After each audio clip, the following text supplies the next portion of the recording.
The goal with the defensive bet is essentially to minimize losses in marginal situations where you're uncertain as to whether or not you have the best hand, but you feel as though you have to call an opponent's bet if he indeed bets the river. The idea is to bet a smaller amount than you think your opponent would bet. That would force your opponent to raise you on the river if he was looking for more value on the hand, and most of the time, your opponent won't have a hand strong enough to make that play. Even when an opponent suspects you may be making a defensive bet, he still would likely elect to just call on the river unless he has the nuts or pretty close to it.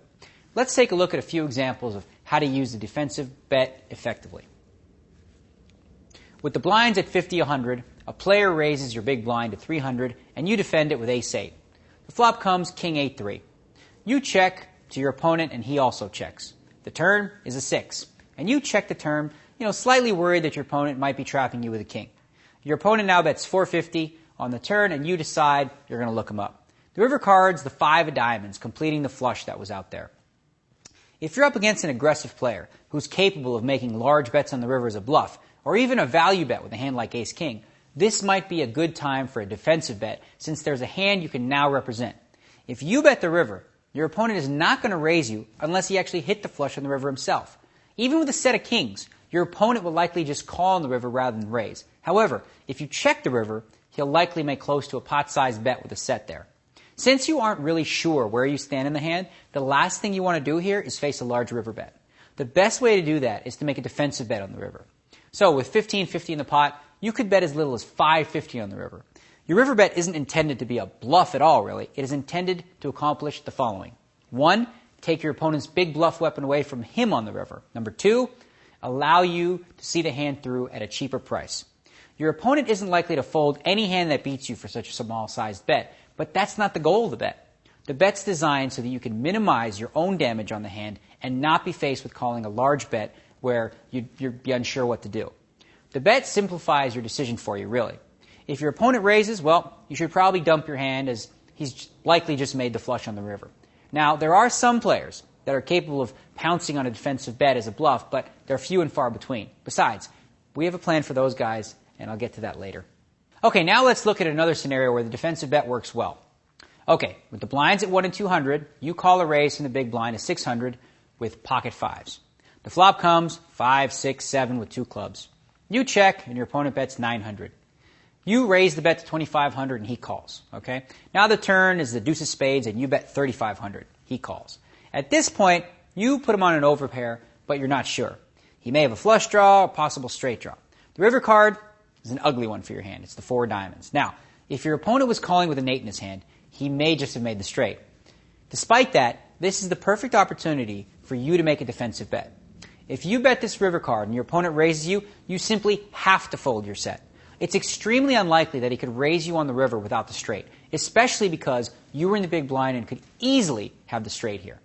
There's 13,300 in this pot, and your turn bet was 3,500. Now, you don't want to bet less than 3,500, but you don't want to bet much more than that either. If you check the river, your opponent may decide to get aggressive and try to steal the pot away from you with a missed flush draw or something, and he might bet something like 12,000. Even though you can beat a bluff, poker is so much easier when you don't have to face such high-pressure decisions for large percentage of your chips. Instead, betting anywhere from 3,500 to 4,500 the river is definitely the way to go. There's an added benefit to this bet size, aside from the fact that it will help you defend against a huge river bet. If your opponent did have, say, pocket aces, he may decide that you were bluffing with a flush draw and still pay you off. If your opponent does have the 8 in his hand, he might not even raise you, fearing that you won't call unless you have the 8 also. But, he might think you might have the 8-9 for a flop straight. Checking isn't a terrible option here, but it's actually more dangerous in that if your opponent makes a big river bet, you'll be forced to play the guessing game. The defensive bet allows you to control the pot size by dictating the amount of the river bet rather than allowing your opponent to decide how big the pot's going to be. Obviously, the defensive bet is a bet that is always made out of position. If you're in position, well, there's no need to bet at all in these marginal spots. The only real danger in using this ploy is that sometimes you'll face off against some perceptive opponents who may pick up on your pattern and decide to bluff raise you when you make a defensive bet. As I mentioned earlier, though, this player isn't common, but they do exist, and you should be prepared for them. When you think they've picked up on the fact that you use the defensive bet a lot, you can actually bait them into bluff raising you by making the defensive bet when you have the nuts. Let's take a look at another example. Okay, you raise from middle position with 10 jack to 1,000, the blinds are 2 and 400, and a tough player on the button calls your raise. Now the flop comes king, queen, 4, and you decide to check the draw to your opponent. He bets 1,800 and you call. The turn, total blank, deuce of clubs, and you decide to play the hand meekly and you check again. This time, your opponent also checks. Now, the river, the 9 of diamonds, giving you the nuts straight. Now this would be an opportunity to make a defensive size bet, trying to sell the idea that you have a hand like ace-queen. Keeping in line with your real defensive bets, let's say 2,000 is right around the correct number. That bet size doesn't look like the type of bet you'd make if you just made the nuts. Normally in that situation, you'd want to bet more and try to get full value. However, against an aggressive player who may be onto your defensive betting style, he may see this as a perfect opportunity to represent exactly what you already have. You see, if he puts you on a hand like ace-queen or even ace-king for that matter, a river raise in this situation is very believable from his perspective. The way he played the hand, he could easily have the nuts straight, and if he did, he'd probably make a raise to 6,000 or 7,000. So let's say your opponent had pocket sixes. Well, he might bet the flop in position to win it right there, but once you call, he knows you have something, so he checks the turn. But now in the river, he senses another opportunity to steal this pot.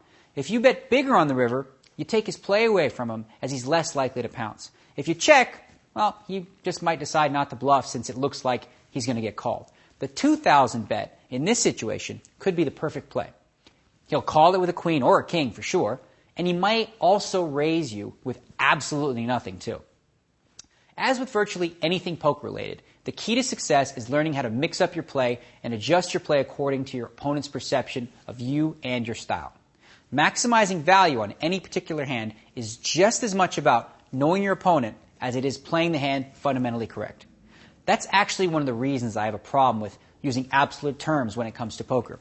There is rarely a situation where one bet is better than another in every situation.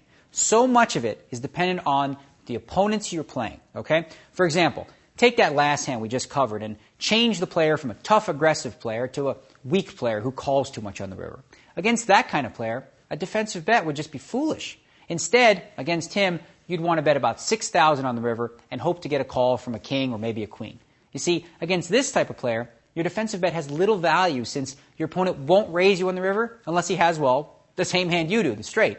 The defensive bet is an important weapon, especially in tournament poker. It's a bet that will help neutralize your opponent's positional advantage against you and will allow you to take control of the river play with minimal risk.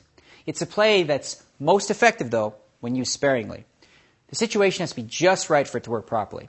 Knowing when the right time to use it, well, that's something that should come with a little bit more experience.